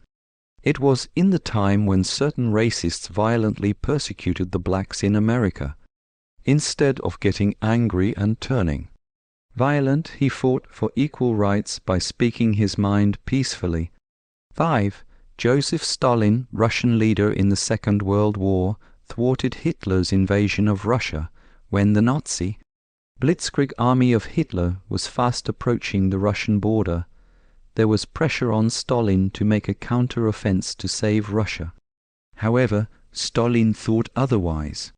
Instead of meeting the violent German troops head-on, he had the courage of mind and the will to resist the temptation, or the emotion to counter-attack. Instead, he withdrew his troops and took with them all food and fuel supplies. It was winter. When the German army penetrated the Siberian plain, they found nobody and nothing. They withdrew before they all died slowly of hunger and the freezing cold. Most communists are known to hold the intellect as supreme over the emotions. Many of them can command the emotions to submission through years of hard training and indoctrination. Enemies of communism call this brainwashing. Brainwashing means bringing the brain to a completely new orientation, reinforcing it, and then letting it command the will and emotions. Whole nations and generations were subjected to this. This is pointed out not as a model, but to show the possibility of the mind commanding the emotions. Some people succeed in putting the intellect above the emotions, though cruelly. This book does not endorse such cruel and inhumane methods, but presents a better and enjoyable alternative. This book puts forward a positive way of empowering the mind, and positive reasons for doing it. 6. A school administrator was faced with a difficult parent. This parent, a radio reporter, publicly threatened to sue and expose the school for alleged unfairness in one of its graduation rites. A smearing campaign followed against the school. The administrator, however, invited the parent to pour out her woes and complaints. After paying sincere attention, the administrator apologized for the things they had overlooked. He assured the parent that a second look would be given to the matter, where needed redress would be done to lessen the damage. The administrator also gently pointed out the criteria for selecting awardees in the graduation. The parent came out of the office relieved. The administrator saved face for the school. 7. A church leader was trying to bring significant changes to his church in crisis. The elders opposed him violently by accusing him falsely. While the accusations were baseless and immaterial, the leader chose to keep mum and even apologized for whatever the elders deemed were his faults.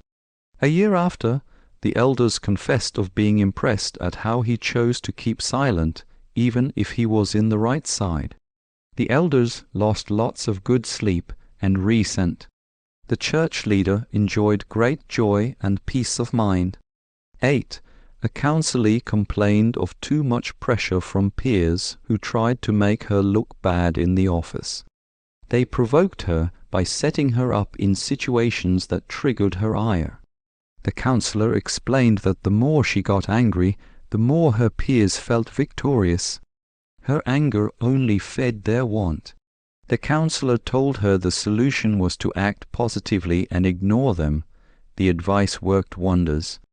Her peers were the ones who reacted when they saw that nothing they did affected the counselee any longer. The counselee definitely looked more in control of herself, more confident and happier. 9. In the late 1970s, arson bombings in movie theaters were rampant in a metropolis. Scores of people died in the fire and stampede. One afternoon, a theater was jam-packed with people watching The Empire Strikes Back. Suddenly, a bomb exploded near the exit of the cinema. Roy, a college student, was among the audience. It was too dark to see anything in the theater. He heard the seats abruptly fold up and the people beginning a stampede to the exit. He had the urge to join them also, but he decided to take command not only of his fear, but also of other people's fear. With a determined will, he commanded the people with a very authoritative voice not to panic, but to fall in line and go out the exit calmly. To his surprise, the people became silent and moved calmly to form lines toward the exit until everybody was out safely. He himself joined the line. Nobody knew that a mere 18-year-old took charge of the situation and saved them all. 10. Another school was in danger of foreclosure due to non-compliance with a government ruling. The school sent a messenger to answer serious inquiries of some officials of the education department. The messenger was bombarded with a series of tirade for the legal offense of the school. Instead of answering the accusations point by point and probably worsen the emotions, the messenger chose to listen and accept all reprimand in silence. His emotions told him to answer back and justify the school, but his mind told him the scolding was just apt and proper for a delinquent like his school. He apologized for the school's negligence and begged the officials to give them more time to produce the needed requirements. The officials saw the meekness and sincerity of the messenger.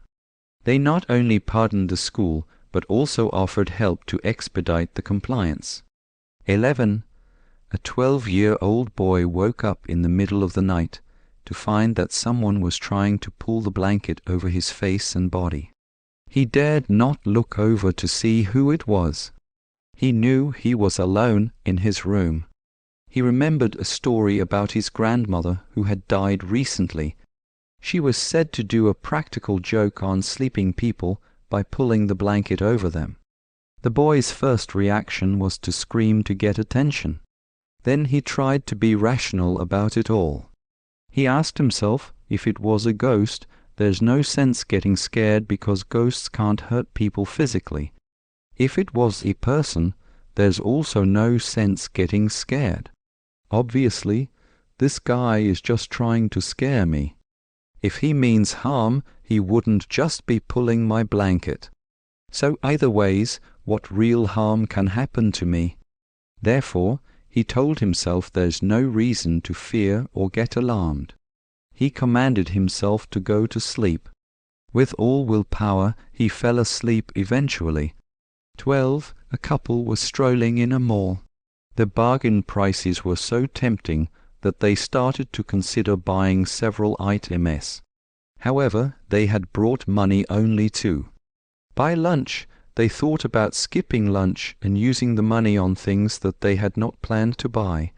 However, the man took hold of himself and remarked, "Look, honey, we really don't need these things."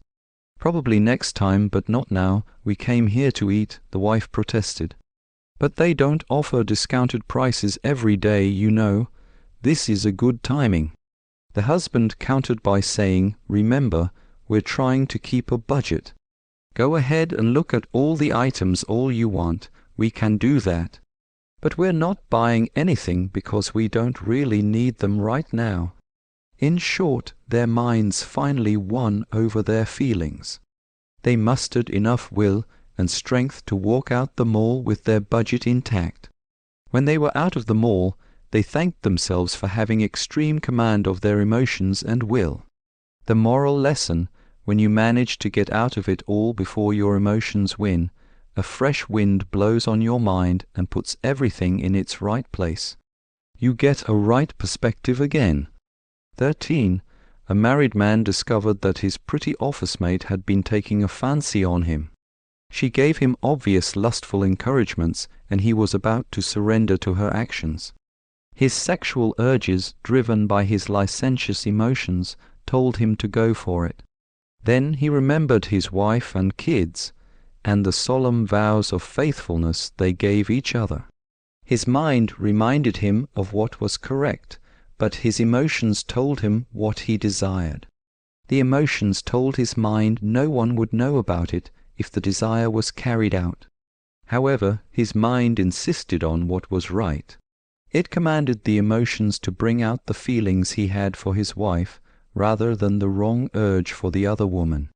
When the emotions gave in to correct reason, the will followed suit. The lustful stimulus did not meet interest any more from the man. Instead, the man felt shame and reproach each time the stimulus presented itself again. 14. Carlo was an average student. His friend Arthur was an excellent student. Their families, friends, and relatives always compared them. Carlo suffered a lot because he secretly envied his friend.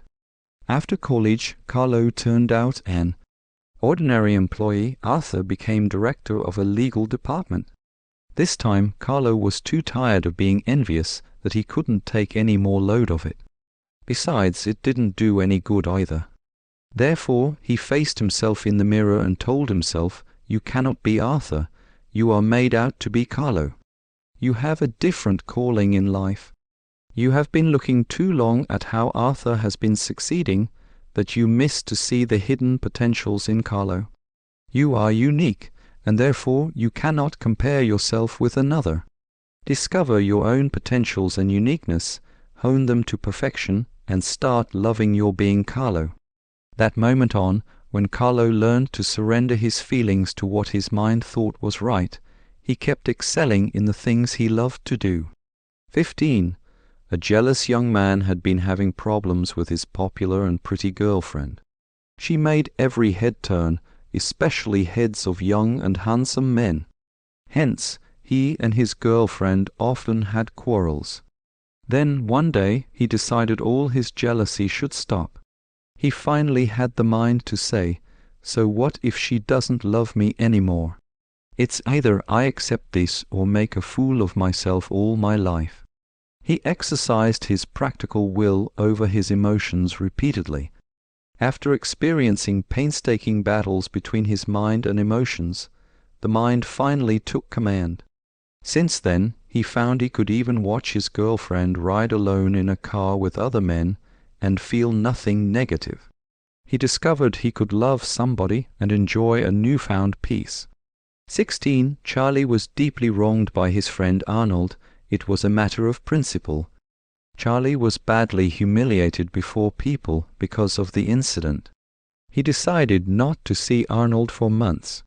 Then, one morning, Arnold called him up to ask for a favor. Charlie could have opted to turn Arnold down. But very quickly, Charlie commanded his emotions to step aside and give way to his mind's firm decision to forgive. At the very moment he was talking with Arnold, and as he was asking the favor, Charlie decided right there and then to forgive all of his friend's former offenses against him. He granted the favor Arnold asked him. The relationship was restored.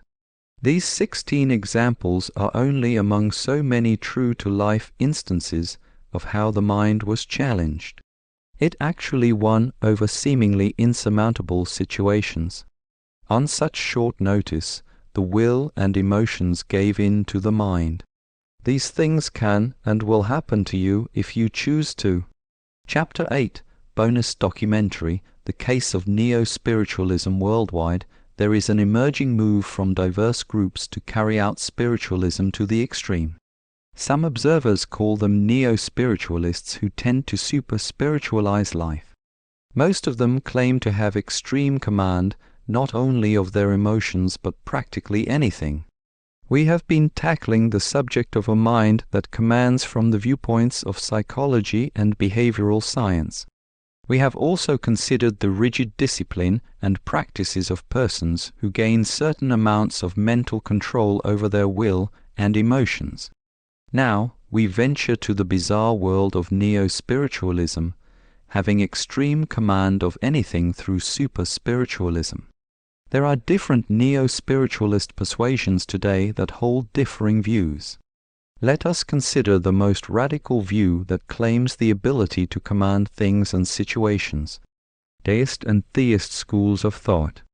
Neo-spiritualists of the deist persuasion believe in a God that created the world but has become too overwhelmed to control his creations.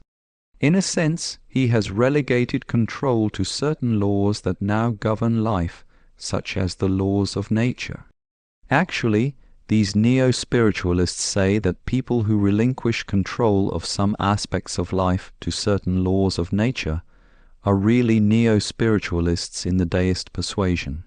For instance, if you believe that voluntary muscles cannot be controlled by the mind, then you are a neo-spiritualist in the deist order. Deists are also spiritual.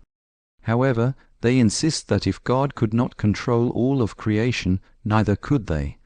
If God put his trust in some laws to govern parts of creation outside his reach, then they ought to simply trust also these laws and leave it at that. The theists are different. Theist neo-spiritualism started in the mid-1970s, though scattered traces of it were apparent as early as the 18th century. Super-spiritual feats were seen in this century mostly in Europe and America. But since the 20th century to the present, the movement has been strong in Asia and most third world countries.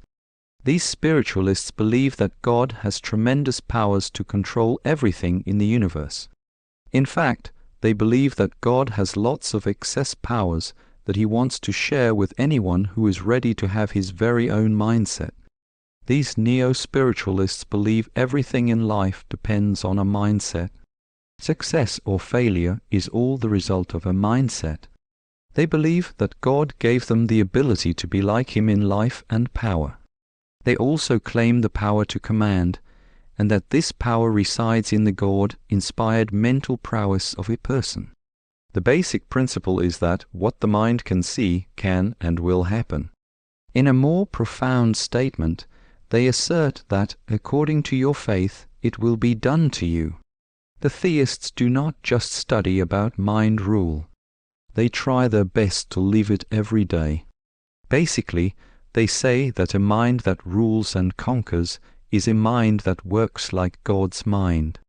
Below is a summary of their principles in adopting God's mindset, CIT. Theists insist that God creates what he first sees with his mind. Thus, they say that if you cannot see it with your mind, you cannot make it happen. Neo-spiritual theists train their minds to think of spiritual things. Spiritual things are anything that the human mind thinks is impossible. For instance, the human mind is used to thinking of traveling by plane if he wants to be on the other side of the world.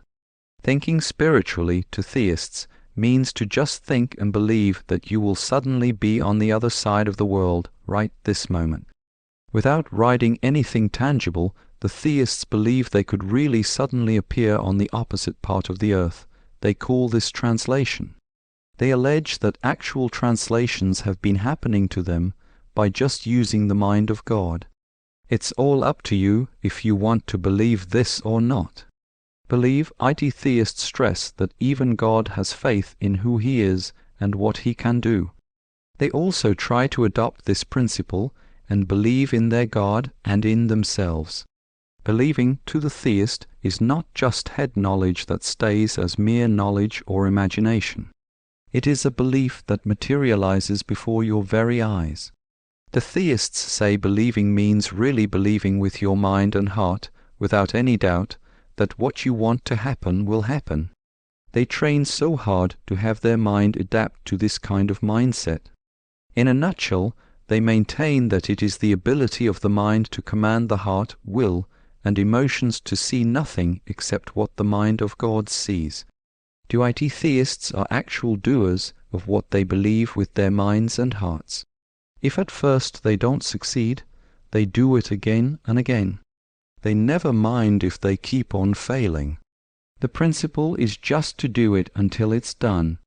They reveal that though they live in a physical world, spiritual principles override physical laws even in this material world. Theists actually testify to having been able to order sicknesses out of people's bodies. They say they can command disabilities like paralysis, amputation, epilepsy, Alzheimer's, and even the worst of cancers to leave human bodies. They claim to have commanded the dead to live again on the spot. Actually, several books have been written to chronicle these claims, which are all supported by eyewitness and sometimes even medical accounts. Power over people theists claim to be able to see the past, present, and future of people through the discernment and piercing mental perception that God gives them. They are said to have also decided beforehand the fate of certain people through the power of God's voice in their mouths. By merely declaring or announcing, they can appoint the lives of people to certain destinies. They can declare a person, for instance, to be free from all debts come a certain point in time. They may also announce that a person would encounter sure tragedy on a particular date. Most of such predictions are said to have come true in exactly the way they were foretold. Commanding nature, neo-spiritual theists assert that they can command trees to either bear fruit or die instantly, affect sea waves and gusty winds by a mere command, order a whole mountain to be thrown into the sea, or tell the sun to stop rotating for a moment. They point to a sacred book they keep, a kind of neo-spiritualism Bible. They claim this book holds ancient records of their predecessors' success stories on how the sun was really made to stop moving, among other supernatural miracles. Where are neo-spiritualists today? Theist and deist neo-spiritualists are active in the world today, sometimes working together and sometimes competing with each other for world dominance. Some of the known religions of the world form part of deist neo-spiritualism. They have the form of spirituality but lack any real power. The spirituality they possess is mostly ritualistic. Theistic neo-spiritualists are mostly unpopular and thinly spread across the globe. Some theists are fast becoming reactionary and gradually joining the deists. The real and radical theistic neo-spiritualists are mostly disdained by all the others because of their controversial stand on extreme spiritualism. Even so-called cultic religions tend to stay away from the extreme theists. Can the intellectual and spiritual merge? The traditional view to whether the intellectual and spiritual could combine is a resounding no, if not impossible, yet there are sectors today that assume a new type of openness and initiate talks on the possibility of a mind and spirit unity to affect and empower the will to action. If this could be done, the possibilities would be immense. This book discussed earlier that actions and reactions emanate from an interaction of the mind, will, and emotions. However, a very recent trend of the brainstorming eerie possibilities is the introduction of the spirit as an ally of the mind, not just to command body parts, but also to create from virtually nothing. This exchange of ideas may actually result in the unheard of initiative to seat science and spiritualism in the same room and actually talk about a joint project. Science and religion have tried to work certain things out in the past, but have failed more than once miserably. However, a recent definition of terms has unveiled that religion is really a weakened and adulterated spiritualism born out of a failed attempt to combine reason and belief in the genuinely spiritual. In short, they found religion has no real power. A revived interest in empowering man's intellectual and spiritual potentials in extreme degrees has ruled out religion in favor of going directly to pure and genuine spiritualism to be partnered with science. This is an interesting development and worth watching out for. Real mind power that goes beyond natural laws has a better chance of really happening if we explore what science and spiritualism can offer us in unison.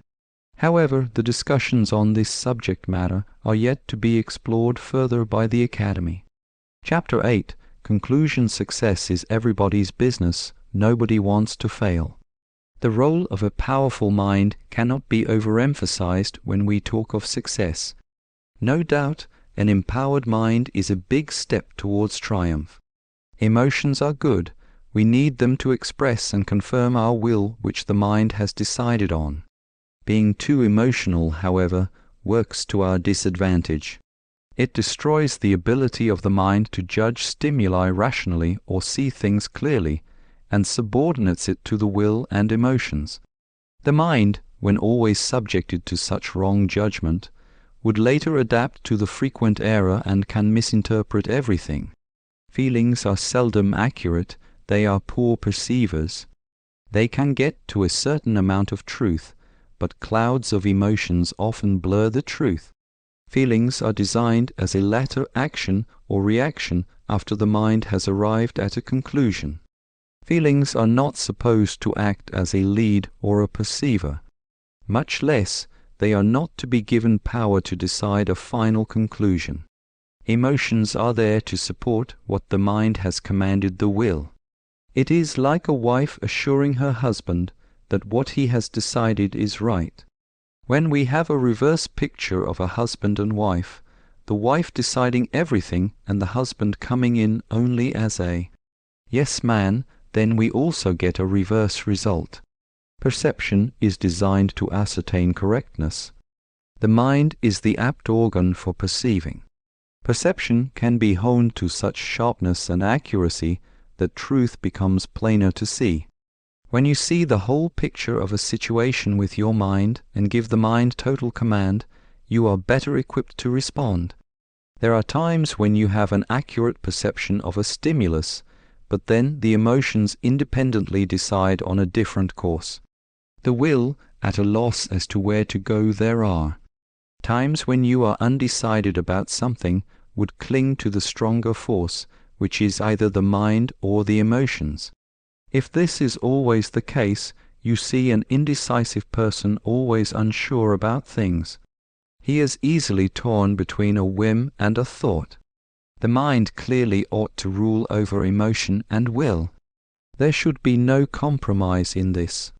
Success depends largely on how empowered the mind is. The mind is trained to rule through daily simple exercises that intensify as progress goes. It is programmed to command and be obeyed by the emotions by telling the will to take its side against a negative emotion, or vice versa. The mind can also tell the emotions to take its side against a stubborn will. In simple exercises, the mind is trained to assume a commanding mode. The subservience of the emotions and will reinforces this. As triumph is programmed for the mind, the exercises increase in level and intensity. This is repeatedly done over a long period until the process of the mind commanding the emotions and will becomes automatic and instant. When the mind has mastered the commanding mode, it is subjected to a higher level and trained to command not only the emotions but the whole body. Even the voluntary systems and processes in the body are attempted to be commanded for positive results. As the mind progresses and given more power, It is then transported into a higher dimension of power, the power to command things outside the body. However, it should be emphasized here that all this talk about so much power for the mind starts with small steps. The mind must be able to discipline itself, the emotions, and the will before it can take quantum leaps to higher and broader commands. Why all this fuss about empowering the mind? Do we just want to prove something vain here, like proving that you are somebody powerful? Mind empowerment has lots of positive benefits. On a personal level, you can command a positive emotion and attitude to surface from your inner self at just the wink of an eye. It can improve your image with colleagues and other people. You can become a very patient, understanding, and broad-minded person, seldom manifesting negative behavior and often approaching things with an open mind. Mind power can make you see things clearly and more objectively. You can assess situations better with a clear mind and heart and become a person of integrity and resoluteness. In a word, it makes you a well-rounded person. On a higher level, it can gradually eliminate a lot of physical hindrances that keep you from having good health and an all-around feeling of wellness. It can help you command your body to get better and healthier. You can tell your heart, lungs, kidneys, and other internal organs to start functioning normally or start getting healed. You can order your limbs to perform better if you are a sportsman. However, you also need to put in patience and time if you want to see some real results. On a much higher level, a truly empowered mind can make you affect other people and your environment as well. In an extreme sense, you may be able to see yourself actually commanding nature to work according to the urgency of your situation. If an emergency requires that you go to a place but a storm happens to be raging, you may be able to command the storm to cease for a while so that you can get to your destination safely.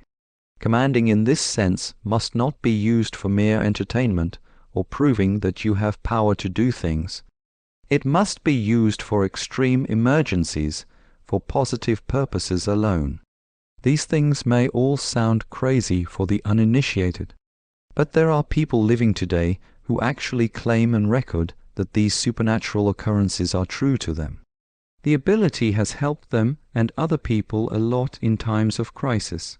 Think of how the world would be if even half of its inhabitants are able to exercise this positive supermind strength.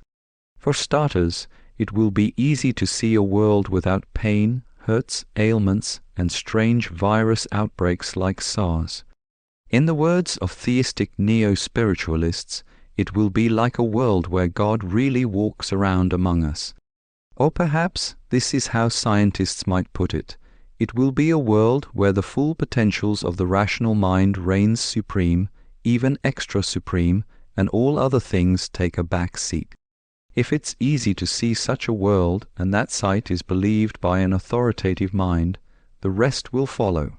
We will be writing history in a new light.